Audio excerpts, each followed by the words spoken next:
Welcome to the first men's basketball video blog for the 2011-2012 season. My goal in this video blog really is to sort of give a verbal season preview and bring those constituencies who care about Wheaton basketball kind of up to date on what we're doing and what I think. After about a week or so of practice, I guess the best word to describe how I feel is optimistic. That's pretty simple, the reasons why really. This is the most talented team I have had in my 3 years as the head coach. So in addition to that, it's also a team that's shown a great desire and intent to practice very competitively and very hard. Now that being said, it doesn't necessarily mean that we're better than we were the previous 2 seasons, nor does it necessarily mean that we're better than anybody else in the league, but it does mean we could be, and that's probably where the optimism comes from. I feel pretty comfortable that this is a team that should compete day in and day out against our schedule and against our league. Sort of giving you some of the updates on those players and what you can expect to see. Obviously, any discussion of our team this year begins and ends with a conversation about Tim McCrary. Tim's made everybody's preseason All-America list most often as a first-team All-American and has done nothing to this point in the season to sway me that he ought to have that recognition. He's a great player. He's become a strong leader.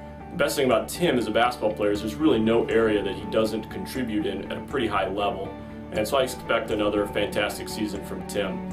The other 2 seniors who are getting the vast majority of opportunity are Spencer Schultze and Jeremy Fletterer. And I kind of lumped them together because what I'm pleased with for each of them is relatively the same. Their effort has gone up, their performance has gone up, their leadership has gone up, and their consistency has increased. So their play is better and it's more consistently superior. So both of those guys I would anticipate having great seasons and making strong contributions. In terms of the other returning guys, there's a couple of sophomores, really 3 of them, the 3 freshmen who got huge minutes last year. Tyler Peters, John DeMoss, and Nate Haynes, all of whom have shown significant improvement in their play from freshman year to sophomore year. I don't know that it's wildly different than most freshmen have to their sophomore year, but it's significant and I feel pretty good about it. All 3 of them will get a lot of minutes and make strong contributions to our season. And I would suspect that they get more minutes and put up better numbers than they did in their freshman campaign. And then of course the guy that everybody's sort of curious about that has been back and is practicing is Aaron Garriott. And while it's not determined how many minutes he will get, I can tell you that whatever those minutes are, he will make a significant contribution in. He simply is a talent that is above even a league as good as ours. His talent is unique. So we're still trying to determine how many minutes he'll get, what he can do in practice, but when he's on the floor and when he is contributing, it will be at a pretty significantly high level. He is a very rare talent at our level.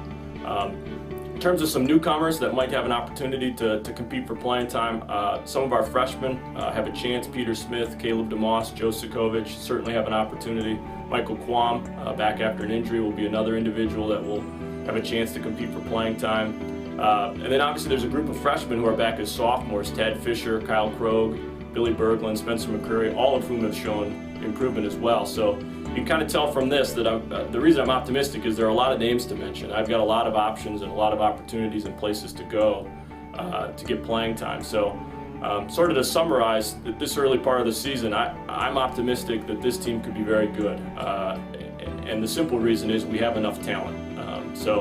Hopefully here in a few weeks I'll be back with more thoughts on Wheaton Thunder basketball and more positive thoughts to contribute.